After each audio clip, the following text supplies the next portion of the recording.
बिस्मिल्लाहिर्रहमानिर्रहीम बेटा अस्सलाम वालेकुम। Welcome to lecture number 2 chapter number 10। कल हमने गुड बाय मिस्टर चिप्स का चैप्टर नंबर 10 स्टार्ट किया था। तो इसमें इसकी शार्पली रिमेंबर्ड मेमोरीज हैं उसकी रिटायरमेंट से पहले की। तो उस वक्त उसको कौन कौन सी यादें उसको आती थी। एक चिप्स के अंदर थोड़ा सा मसला ये है इस नावल को पढ़ते वक्त बच्चों को जो फेस होता है बेटा वो ये है कि इसमें जो है पता नहीं चलता कि इस वक्त जो है वो राइटर जो है या चिप्स जो है इस वक्त अपनी कौन सी मेमोरीज में, मतलब समटाइम्स वो पास्ट में, समटाइम प्रेजेंट में। तो ये चीज़ें ना आपस में कंफ्यूजिंग है। अगर आप इसको सबसे पहले सन को या जो ईयर है उसको ध्यान में रखेंगे तो आपको बड़ा फायदा होगा बेटा, इस बात को ज़हन में रखिएगा। तो अब इसकी मजीद मेमोरीज जो इसके बारे में बता रहे हैं। अच्छा, इसमें हमने इस लेक्चर में एक और थोड़ा सा किया हुआ है कि हमने जो सिनोनिम्स हैं वो वर्ड के साथ साथ मेंशन कर दिए हैं और उन सब का कलर जो है ब्लू होगा। जैसे यहाँ पे ये नजर आ रहा है, ये स्काई ब्लू कलर जो है, ये जो थोड़ा सा रेडिश टाइप है, ये जरा ग्रामेटिकल नोट्स हैं, ये सिनोनिम है। ठीक हो गया। इस समर मॉर्निंग, समर की एस को हमने इसलिए इसको रेड किया है बेटा कि ये मौसमों के नाम है, ये कॉमन नाउन्स होते हैं, ये कैपिटल नहीं होते। ठीक है। जैसे हमने कल आपको नमूनिया का बताया था कि नमूनिया बीमारियों के जो नेम्स होते हैं वो स्मॉल लेटर्स के साथ होते हैं। ऑन द रेलवे लाइन्स के साथ द है। नियर ब्रुकफील्ड स्कूल के नेम्स के साथ बेटा डेफिनेट आर्टिकल का इस्तेमाल नहीं होता।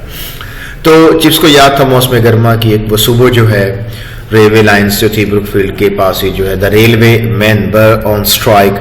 कुछ ऐसा इशू हुआ था कि जो रेलवे के लोग थे, मुलाजमीन थे, उन्होंने हड़ताल कर दी थी। Soldiers were driving the engines, यानी कि आप सिपाही फौज के जो है वो उसको चलाते हैं। फौज के अंदर एक शोबा होता है बेटा जो जिनको हर चीज़ को चलाने की ट्रेनिंग दी जाती है, वो इंजन जो है वो चला रहे थे। Stones had been thrown at trains, और उसके अलावा जो है पत्थर फेंके गए थे। जिस तरह स्ट्राइक्स के अंदर होता है कि लोग सरकारी मुलाक को नुकसान पहुंचाने की कोशिश जो है वो कर रहे थे। Brookfield boys were patrolling, Brookfield के लड़के जो है वो पेट्रोल कर रहे थे। अब पेट्रोल पुलिस जो है वो रात को जो है वो गश्त वगैरह करते हैं, दिन को जो है वो उसका मकसद पेट्रोल का क्या होता है, गार्ड प्रोटेक्ट होता है।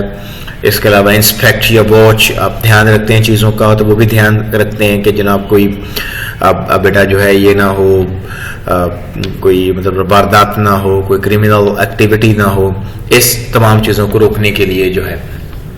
तो चूंकि पत्थर फेंके गए थे ट्रेन के ऊपर जो है, तो उन्होंने गवर्नमेंट ने स्कूल से, बास का ऐसे होता है कि वो गवर्नमेंट और सेमी गवर्नमेंट स्कूल्स होते हैं, उनकी इंतजामिया से मदद मांग लेते हैं, तो अपने बच्चों के साथ जो है गवर्नमेंट की मदद करने के लिए आ जाते हैं। तो इसलिए उन्होंने ब्रुकफील्ड के बच्चों की ड्यूटी लगा दी कि आप जो है लाइन्स के पेट्रोलिंग करें और देखें कि कोई पत्थर वगैरह ना फेंके, क्योंकि पत्थर फेंकेंगे तो ट्रेन के साथ साथ जो उसके अंदर मुसाफिर बैठे हैं उनका भी नुकसान जो है वो हो सकता था। ठीक है ना। और इसके अलावा thinking the whole business great fun, उन सब के लिए ये पूरा मामला जो था बड़ा फन था बच्चों के लिए, क्योंकि उन्हें पढ़ने से जान छूट गई उनके जुम्मे खाली ड्यूटी लगा दी गई कि जनाब आपने इधर पेट्रोल करना, तो उनके लिए ये बड़ा फन था। Chips who was in charge, Chips जो in charge stood a little way off, थोड़ा हट के खड़ा था। यहां पर ये जो ऑफ है बेटा, ये प्रेपोजिशन नहीं है, ये यहां पर एज एन एडवर्ब है। जैसे कि चैप्टर नंबर 10 फर्स्ट ईयर जो है, and off they ran again, वहां पर भी ऑफ एडवर्ब है। जब ये एडवर्ब होता है इसका मतलब होता है अपार्ट, अहेड, अफार, अवे, असाइड, परे, दूर जरा करके जो है, रिमोट को बेटा ये कहा जाता है। चिप्स जरा हट के खड़ा हुआ था। Talking to a man at a gate of a cottage, एक वहां कोई घर वगैरह था तो उसका गेट था, उसके गेट के ऊपर खड़ा वो किसी शख्स से चिप्स जो है महवे गुफ्तगू था। यंग क्रिकलेट अप्रोच्ड, नन्ना क्रिकलेट जो है बेटा वो वहां पर आ गया। उसने चिप्स से पूछा, please sir what shall we do if we meet any strikers, sir ये बताएं अगर हमारा आमना सामना किसी स्ट्राइकर के साथ हो जाए तो हमने उसको किस तरह हैंडल करना है, क्या उसको मारना है, पनिश करना है, उसको जो है वहां से रोकना है, वहां से भगा देना है, किस तरह उसके साथ हमने हैंडलिंग जो है वो करना है। देखिए सर कैस कैपिटल है, नेम की जगह आ रहा है। आज जितने भी डेजिग्नेशन हैं जो नेम की जगह आते हैं वहां नाम देना मुनासिब नहीं है, तो बेटा आप उसको फिर क्या कर देते हैं, कैपिटल कर देते हैं ना। अगर हमारी किसी हड़ताली से मुलाकात हो जाए तो हमने फिर क्या करना है। अच्छा, इसमें जरा रीडिंग नोट्स देख ले, नोट्स हैं, याद रखिएगा। यहाँ पर हमने इसे द होल को किया हो, पहले जरा इसको हमेशा याद रखिए, द होल होता है, ऑल द होता है, बोथ द होता है। आप इस तरतीब को चेंज नहीं कर सकते। अगर लिखा हो you can not change this order, अगर आप इस तरतीब को चेंज करेंगे तो फिक्रा गलत हो जाएगा। यानी कि अगर जैसे यहाँ पर बोथ द है, अगर आप इसको द बोथ करेंगे तो गलत हो जाएगा। ऑल द है, द ऑल कर देंगे तो गलत हो जाएगा। लेकिन द अगर होल द क्लास कर देंगे तो वो गलत हो जाएगा। अब इधर देखिए, all the class is silent, ये नहीं, ये करेक्ट है, इट मींस ये फिक्रा ट्रू है, ऑल द होता है। लेकिन इसी को अगर हम ऐसे लिख देंगे the all clause is silence, तो ये गलत हो जाएगा, क्योंकि बेटा द ऑल नहीं होता, ये ओरिएंटेशन, ये तरतीब गलत है। क्या होता है? ऑल द होता है। अच्छा आगे आ जाइए जनाब। Chips who was in charge stood, ये नॉन रिस्ट्रिक्टिव क्लॉज है। ये हमने लास्ट लेक्चर में आपको बताया था। नॉन रिस्ट्रिक्टिव क्लॉज वो होती है कि उसको अगर आप सेंटेंस से निकाल दें तो उस फिक्रे की सेहत पर कोई असर नहीं पड़ता होता। और साथ में हमने आपको ये भी बताया था बेटा कि जो नॉन रिस्ट्रिक्टिव क्लॉज होती है उसको आप हमेशा किससे सेपरेट करते हैं? कॉमा से सेपरेट करते हैं। आज एक बच्चे ने जूम पे मुझसे सवाल भी किया था, सर नाउन एंड एपोजिशन और restrictive clause, non restrictive clause में क्या फर्क है? क्योंकि दोनों ही अपने नाउन के मीनिंग में जो है इजाफा करे। तो बेटा बहुत वेरी सिंपल है। नाउन एपोजिशन वो जस्ट नाउन होता है, जबकि नॉन रिस्ट्रिक्टिव क्लॉज होती है वो पूरी एक क्लॉज होती है, यानी कि उसका सब्जेक्ट होगा, जैसे सब्जेक्ट और आगे उसका पूरा प्रेडिकेट जो है, तो क्लॉज वही होती है जिसका सब्जेक्ट और प्रेडिकेट हो।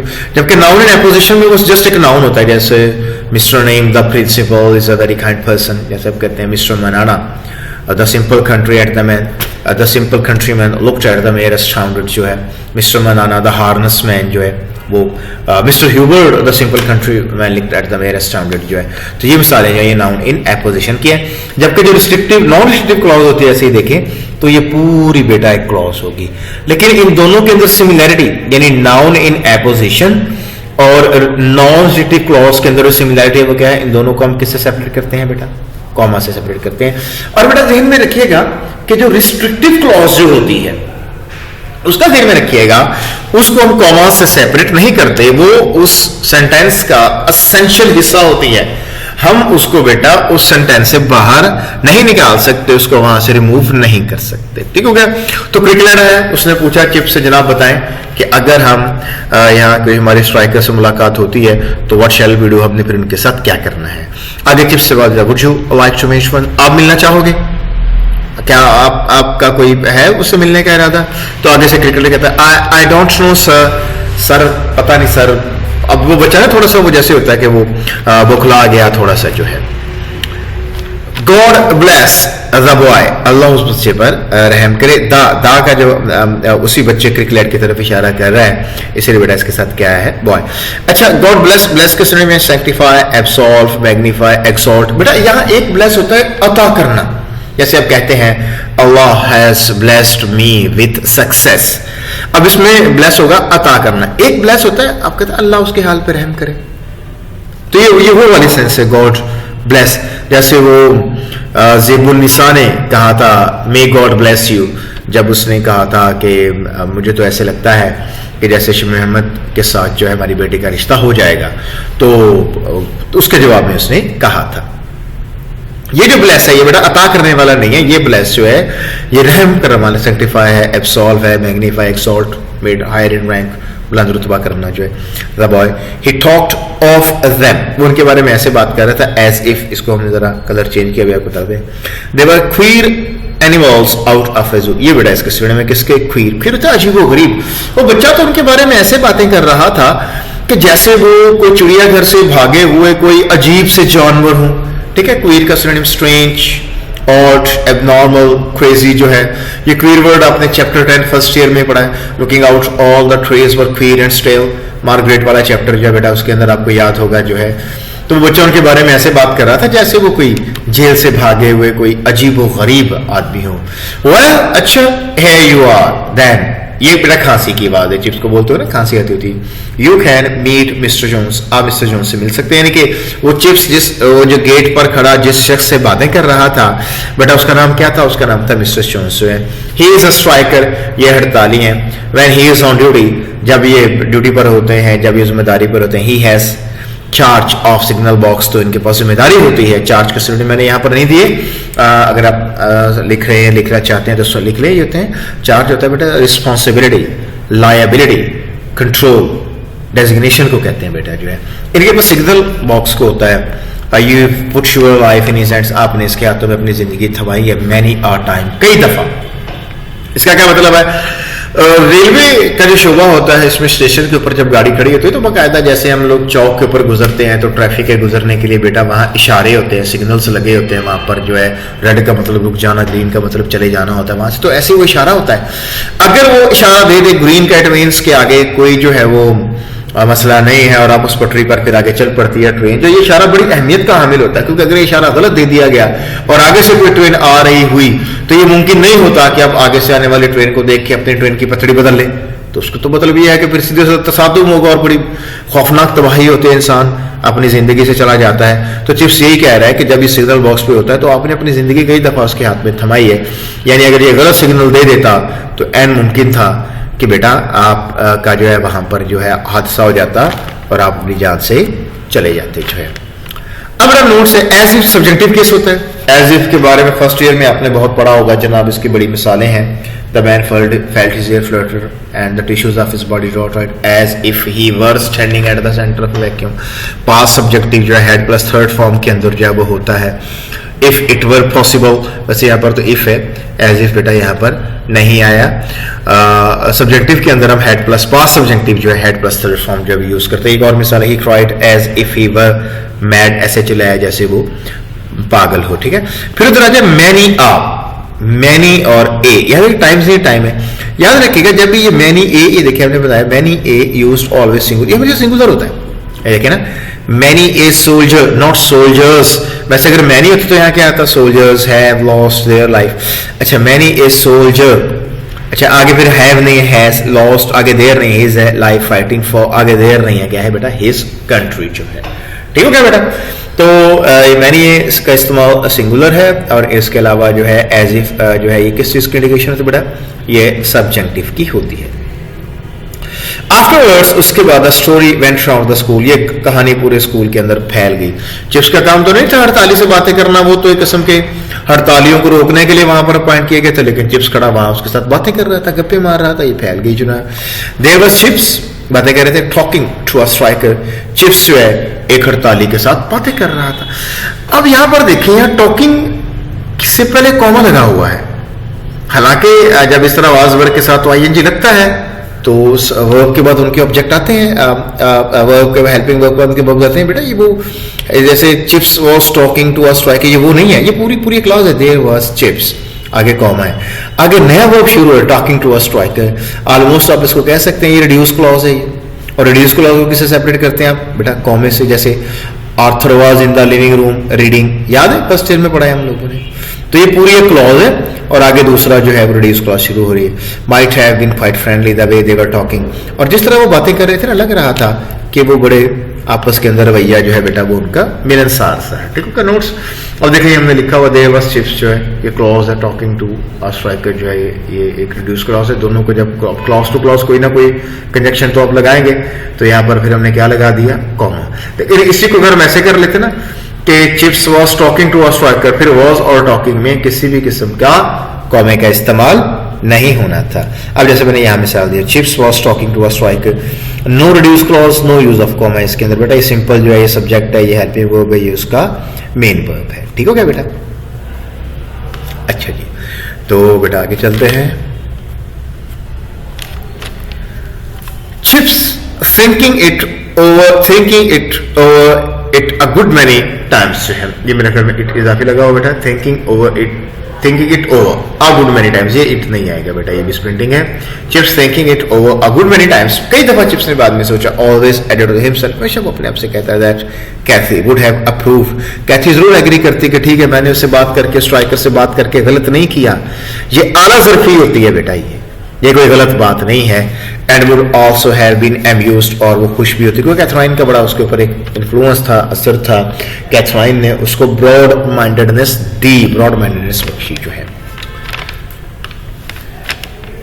बिकॉज ऑलवेज, क्योंकि बेटा हमेशा से वॉट एवर हैपन, चाहे जो कुछ भी हुआ हो, and how ever the avenues, avenues रास्ते तो बेटा स्ट्रीट को भी कहते हैं, पाथ को भी कहते हैं, पैसेज पाथवे को भी कहते हैं, वैसे ये उस रास्ते को कहते हैं जिसके दोनों तरफ दरख्त लगे हुए हैं। ऑफ पॉलिटिक्स, सियासत के ट्विस्ट होता है, बल खाना, curl, spin, coil, arc, bend जो है, मतलब आपस के अंदर उलझना जो है, एंड कर्व्ड भी ये तो बल खाना होता है। He had faith in England, उसका इंग्लैंड पर यकीन था, ईमान था कि हमारा इंग्लैंड कभी गलत नहीं हो सकता। ये कुदरती सी बात है बेटा कि लोगों को अपने मुल्क से जिस जगह वो रहते हैं उनसे मोहब्बत होती है, वो आपके ब्लड के अंदर एक किस्म की शामिल होती है। और इसके अलावा वो कहता है, और फिर इसके अलावा in English flash and blood, और उसके साथ साथ इंग्लिश जो फ्लैश एंड ब्लड था उसके अंदर भी जो फ्लैश एंड ब्लड आपके ब्लड रिलेटिव्स को कहते हैं, आपके किथन किनको कहते हैं। एंड इन ब्रुकफील्ड, और ब्रुकफील्ड में भी एज अ प्लेस कि ऐसी जगह है उस अल्टीमेट होता है, फाइनल लास्ट होता है वर्थ वैल्यू कहते हैं, dependent on whether she, school के लिए बेटा शी होता है, fitted her self into the English scene with dignity, कि वो जनाब अपने आप को फिट करता है इसमें जो है डिग्निटी के साथ। डिग्निटी बेटा ग्रेस को कहते हैं, ग्रैंडियर को कहते हैं, ये सिनोनिम है, Splendor, and without any disproportion, और बगैर अदम तनासुब के। देखिए स्कूल जो होता है ना, स्कूल को जो तालीम देनी चाहिए, स्कूल की जो वहां पर जो भी आपको पढ़ाया जाएगा, जो भी आपको ट्रेन किया जाएगा, it should meet the norms and values of your country. आपका मुल्क है, हमारा मुल्क है पाकिस्तान, वो आपको सिखाता है, बताता है कि कश्मीर के ऊपर इंडिया का गासिबाना कब्जा है, वो मुसलमान है, उन्हें हक खुद इरादियत है, तो अपनी मर्जी से फैसले बेटा उनको करने चाहिए। तो अगर कोई इसके अगेंस्ट जाएगा तो इसका मतलब ये है कि वो स्कूल पाकिस्तान के बैकग्राउंड में फिट नहीं हो रहा। तो किसी भी स्कूल की सर्वाइवल के ऊपर ये बहुत बड़ा एक निशान होता है कि वो अपने मुल्क के सीन में फिट होता है, यानी वो इन नॉर्म्स को फॉलो कर रहा है जो उस मुल्क के नॉर्म्स हैं, वरना बेटा वो वहां पर सर्वाइव नहीं कर सकेगा। ठीक हो गया। और इसके अलावा एंड विदाउट एनी डिसप्रोपोर्शन, और बगैर किसी अदम तनासुब के। डिसप्रोपोर्शन, एसिमेट्री, इम्बैलेंस, डिफरेंट, इम्पैरिटी को कहते हैं, यानी कि आप जहां पर जो है जिस मुल्क के अंदर आप रहते हैं और उस मुल्क के अंदर जितने भी स्कूल हैं, कॉलेजेस हैं, जितने भी टीचिंग इंस्टीट्यूशंस हैं, तो जो भी ट्रेनिंग दें, वो जो भी सिखाएं, उनकी वो ट्रेनिंग और उनका सिखाना, उसके अंदर जो भी वैल्यूज हैं वो आपके मुल्क की एक्सेप्टेड नॉर्म्स के मुताबिक होना चाहिए। तो ब्रुकफील्ड एंड इसके ऊपर फिट आता था। अब याद रखिएगा बेटा, कंट्री है, स्कूल है, मून है, स्प्रिंग है, ऑटम है, और a feminine gender in English. English में बेटा ये मुहन्नस होते हैं ये, ठीक है। आप इनके लिए शी यूज करेंगे, हर यूज करेंगे। वैसे जनरली इनके लिए इट यूज किया जाता है, इट न्यूट्रल जेंडर का है, ये दोनों के लिए होता है। जैसे the moon has spread her not his moonlight over us, हम इसकी जगह हर को रिप्लेस इट्स के साथ भी कर सकते हैं। ठीक हो गया। तो लेकिन इसके साथ बेटा हिज का इस्तेमाल नहीं होगा। इस तरह कंट्री है, India sends her terrorist to Pakistan, आप हर लगाएंगे बेटा, आप हिज नहीं लगाएंगे। ठीक है। He had been left a vision. Chips जो है ना, जब कैथरीन उसको छोड़ के गई थी तो उसकी एक परसेप्शन थी चिप्स की, ठीक है, परसीविंग, समझना, ऑप्टिक्स, आपका व्यू, साइट सीइंग व्यू, आपका किसी भी चीज को देखने का नजरिया जो है, that grew clearer each year, जो हर साल बेटा वाज़ेह होता गया, of an England, एक ऐसे इंग्लैंड का for whom the days of peace were nearly over, कि जिसके लिए आसानियों के दिन तकरीबन खत्म हो चुके थे। ये दौर है बेटा 1905, 6, 7, 8, 9, 10, 11, ये यूरोप के अंदर या इंग्लैंड के अंदर बड़े एक पॉलिटिकली जो है डिस्टर्ब किस्म के थे, क्योटिक किस्म के थे। और आप जानते हैं आगे second world war, first world war भी स्टार्ट हुई, उसके ताना बाना पहले से बुनना शुरू हो गया था। और उधर से इंग्लैंड ने अपने पांव फंसाए हुए थे सब कॉन्टिनेंट के अंदर, और उसके साथ साथ चाइना के अंदर फंसाए हुए थे। बर्मा बेटा जो है इनकी कॉलोनी था, आयरलैंड इनके पास था।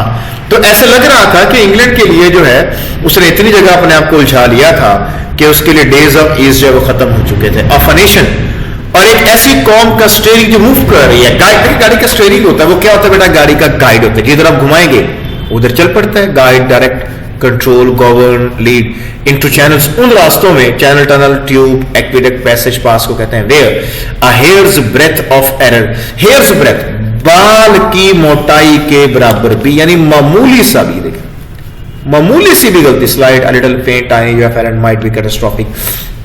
कैटास्ट्रॉफिक होता है तबाहकुन, वो उसके लिए तबाहकुन साबित हो सकती है। यहां पर अगर उसने कोई भी गलती की, बाउस का ऐसे हालात हो जाते हैं कि जिसमें बेटा आपके पास गलती का चांस नहीं होता। ही रिमेंबर्ड द डायमंड जुबली, ये डायमंड जुबली थी, ये क्वीन विक्टोरिया की थी बेटा जो है, ये देखें यहाँ डायमंड क्वीन विक्टोरिया थी।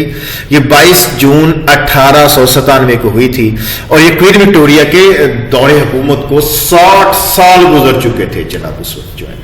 तो डायमंड जुबली हुई वहां पर। वैसे जुबली जो है ये क्वार्टर ऑफ अ सेंचुरी होता है। सिल्वर जुबली होती है सबसे पहले बेटा, वो 25 साल पे होती है, फिर गोल्ड होती है वो 50 पे होती है, फिर डायमंड ये 60 या 75 पे होती है, फिर प्लैटिनम वो 100 पे होती है। तो उसकी डायमंड जुबली थी।